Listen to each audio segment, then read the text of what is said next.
Mutual funds अपने लुभावने returns के कारण निवेशकों को अपनी ओर आकर्षित करता है। आज के समय में मार्केट में बहुत सी म्यूचुअल फंड स्कीम्स अवेलेबल है। हजारों म्यूचुअल फंड स्कीम में से अपने लिए बेस्ट म्यूचुअल फंड चुनना किसी सरदर्द से कम नहीं होता। दोस्तों, आज मैं आपके लिए लेके आया हूँ 5 बेस्ट म्यूचुअल फंड जो कि कैटेगरी वाइज होंगे। आप इन म्यूचुअल फंड से अपने निवेश की शुरुआत कर सकते हैं। हमारा पहला mutual fund large cap fund category से है। लार्ज कैप फंड के पोर्टफोलियो में वो स्टॉक्स आते हैं जो कि मार्केट कैपिटलाइजेशन के अनुसार टॉप 100 कंपनीज में होते हैं। ये फंड्स अन्य फंड्स के मुकाबले में कम रिस्की माने जाते हैं। लार्ज कैप कैटेगरी में जिस फंड को हमने सिलेक्ट किया हुआ है एक्सिस ब्लू चिप फंड। यह 5 जनवरी 2010 को लॉन्च किया गया था। इसका प्रेजेंट टाइम में AUM 27,142 करोड़ रुपए है। AUM यानी कि एसेट अंडर मैनेजमेंट, यानी कि इतना पैसा निवेशकों के द्वारा इस फंड में लगाया जा चुका है। एक्सपेंसेज रेशो की बात की जाए तो डायरेक्ट प्लान का 0.50% है और जब से यह फंड लॉन्च हुआ है इसने 16.91% का रिटर्न दिया है। इस फंड के वर्तमान में फंड मैनेजर श्रेयांश देवलकर है। इस फंड में आप 1,000 रुपये से SIP और 5,000 रुपये से लमसम की शुरुआत कर सकते हैं। रेटिंग की बात की जाए तो क्रिसिल ने इसको 4 स्टार से रेट किया है, जबकि वैल्यू रिसर्च ने इसको 5 स्टार से रेट किया है। इस फंड के डायरेक्ट प्लान की पिछले 7-8 वर्षों के रिटर्न को वास्तविक डेटा के आधार पर देखते हैं। इस फंड में हमने 1 अक्टूबर 2013 को 10,000 रुपये की SIP स्टार्ट की, जबकि इसी डेट को 9,30,000 रुपये का हमने इसमें लमसम इन्वेस्टमेंट किया। इसमें हमारा टोटल इन्वेस्टमेंट 9,30,000 का हुआ है, जबकि मैच्योरिटी डेट हमने 15 जून 2021 ली है। दोस्तों, मैच्योरिटी डेट पर आपका मैच्योरिटी अमाउंट SIP में 18.64 लाख होगा, जबकि लमसम में 34.18 लाख रुपए।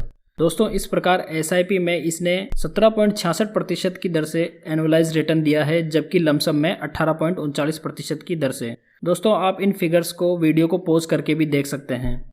दोस्तों, लार्ज कैप कैटेगरी में ही अगर आपको इंडेक्स फंड में जाना है तो आप HDFC इंडेक्स सेंसेक्स फंड को देख सकते हैं। इसके अलावा आप large and mid cap fund में Mirae assets emerging blue chip fund को भी कंसिडर कर सकते हैं।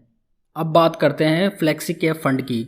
फ्लेक्सी कैप फंड्स वो फंड्स होते हैं जिसमें 65% इक्विटी और इक्विटी ओरिएंटेड फंड्स में इन्वेस्ट करना होता है। इसमें 65% में कोई फिक्स्ड एलोकेशन का नियम नहीं रखा गया है। फंड मैनेजर अपनी इच्छा अनुसार फंड एलोकेशन कर सकता है। इस कैटेगरी में मैंने Parag Parikh flexi cap fund को रखा है, जो कि पहले Parag Parikh long term equity fund के नाम से जाना जाता था। ये फंड मई 2013 में लॉन्च हुआ था। इसका करंट AUM 10,276 करोड़ रुपए है, यानी कि बहुत से लोग इसमें इन्वेस्टेड हैं। इसका वर्तमान में एक्सपेंसेज रेशियो डायरेक्ट प्लान में 0.91% है, जबकि इस फंड ने 17.09% का इसकी लॉन्च डेट से रिटर्न दिया है। प्रेजेंट में इसके फंड मैनेजर राजीव ठक्कर, राज मेहता और रौनक ओंकार है। इसमें आप 1,000 रुपये के साथ में SIP और लमसम की शुरुआत कर सकते हैं। वैल्यू रिसर्च के द्वारा इसको 5 स्टार की रेटिंग दी गई है। इस फंड के एक्चुअल रिटर्न्स को एक एग्जाम्पल की सहायता से देखते हैं। अगर आपने इसमें 1 अक्टूबर 2013 को SIP स्टार्ट की 10,000 रुपये पर मंथ की, तो इसमें आपका टोटल इन्वेस्टमेंट हुआ 9,30,000 रुपये। इतना ही अमाउंट आपने इसी डेट को लमसम के रूप में आपके फंड में डाल दिया। मैच्योरिटी डेट 15 जून 2021 रखी गई है दोनों केसेस में। SIP में आपकी मैच्योरिटी 21.03 लाख रुपए होगी, जबकि लमसम में आपकी मैच्योरिटी 40.86 लाख होगी। इस प्रकार दोस्तों, इसमें SIP में 20.70% का रिटर्न, जबकि लमसम में 21.17% का एनुअलाइज रिटर्न दिया है, जो कि बहुत ही शानदार है। अब बात करते हैं मिड कैप फंड की। दोस्तों, इस साल अगर आपको मिड कैप फंड का चुनाव करना है तो आप एक्सिस मिड कैप फंड को चुन सकते हैं। यह फंड फरवरी 2011 में लॉन्च हुआ था। वर्तमान में इसका AUM 11,834 करोड़ रुपए है। एक्सपेंसेज रेशियो इसका 0.52% है, जो कि डायरेक्ट प्लान का है। इसने अपनी लॉन्च डेट से अपने निवेशकों को 20.63% का रिटर्न बना के दिया है। प्रेजेंट में इस फंड के फंड मैनेजर श्रेयांश देवलकर है। इसमें आप 500 रुपये के साथ में SIP स्टार्ट कर सकते हैं। रेटिंग की बात की जाए तो क्रिसिल ने इसको 4 स्टार से, जबकि वैल्यू रिसर्च ने इसको 5 स्टार से रेट किया है।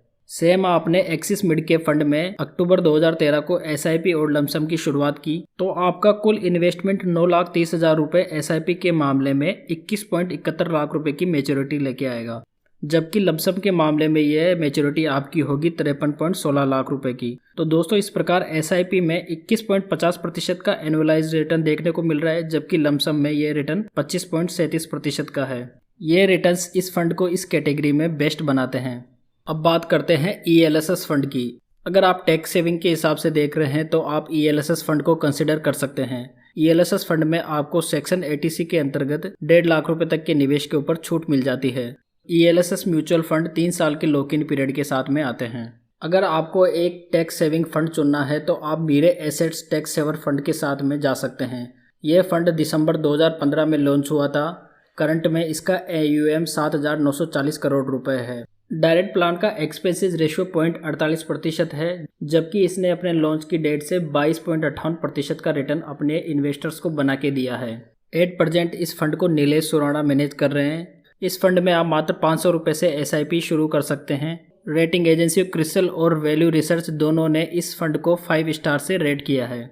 अगर इस फंड में आपने 28 दिसंबर 2015 को 10,000 रुपये की SIP स्टार्ट की होती तो आपका कुल निवेश 6,60,000 रुपये आज की डेट में 12.74 लाख रुपये हो गया होता, जबकि लमसम के मामले में 6,60,000 रुपये आपका मैच्योरिटी में 20.09 लाख रुपये हो गया होता। इस प्रकार SIP में 24.27% का एनुअलाइज रिटर्न प्राप्त हुआ है, जबकि लमसम के मामले में 22.58% का रिटर्न। तो दोस्तों टैक्स सेवर फंड के हिसाब से ये रिटर्न बहुत ही अट्रैक्टिव है। हमारी लास्ट कैटेगरी है स्मॉल कैप कैटेगरी। यह कैटेगरी हाई रिस्क और हाई रिटर्न के कॉन्सेप्ट पे काम करती है। इस फंड में हमने चूज़ किया है एक्सिस स्मॉल कैप फंड, जो कि पिछले कुछ समय से बहुत ही शानदार प्रदर्शन कर रहा है और आगे भी इसके ऐसे ही परफॉर्मेंस की उम्मीद की जा सकती है। यह फंड नवंबर 2013 में लॉन्च हुआ था। वर्तमान में इसका AUM 5,435 करोड़ रुपए है, जबकि डायरेक्ट प्लान का एक्सपेंसेस रेशियो 0.44% है। इसने अपने लॉन्च की डेट से 25.46% का बहुत ही लाजवाब रिटर्न बना के दिया है। एट प्रेजेंट इस फंड को अनुपम तिवारी द्वारा मैनेज किया जा रहा है। इस फंड में आप 500 रुपये से SIP की शुरुआत कर सकते हैं। रेटिंग की बात की जाए तो क्रिसिल ने इसको 4 स्टार से, जबकि वैल्यू रिसर्च ने इसको 5 स्टार से रेट किया है। अगर इस फंड में आपने 29 नवंबर 2013 को 10,000 रुपये पर मंथ की SIP स्टार्ट की होती तो आपका टोटल इन्वेस्टमेंट 9.10 लाख रुपए आज की डेट में 21.99 लाख रुपए बन गया होता, जबकि लमसम के मामले में 9.10 लाख रुपए का निवेश आपका 15 जून 2021 की मैच्योरिटी डेट को 50.41 लाख रुपए बन गया होता। SIP में 22.89% का, जबकि लमसम में 25.46% का एनुअलाइज रिटर्न निकल कर सामने आया है। दोस्तों ऐसा नहीं है कि आप इन फंड्स में आंख बंद करके निवेश कर दें। मैंने यहाँ पर कैटेगरी वाइज एक एक फंड को एक्सट्रैक्ट किया है। आप अपनी आवश्यकता अनुसार इन फंड्स में से थोड़ा बहुत एनालिसिस करके उस फंड में आप निवेशित हो सकते हैं। दोस्तों अगर जानकारी पसंद आई हो तो प्लीज़ वीडियो को लाइक करें, कमेंट करें और चैनल को सब्सक्राइब करना ना भूलें।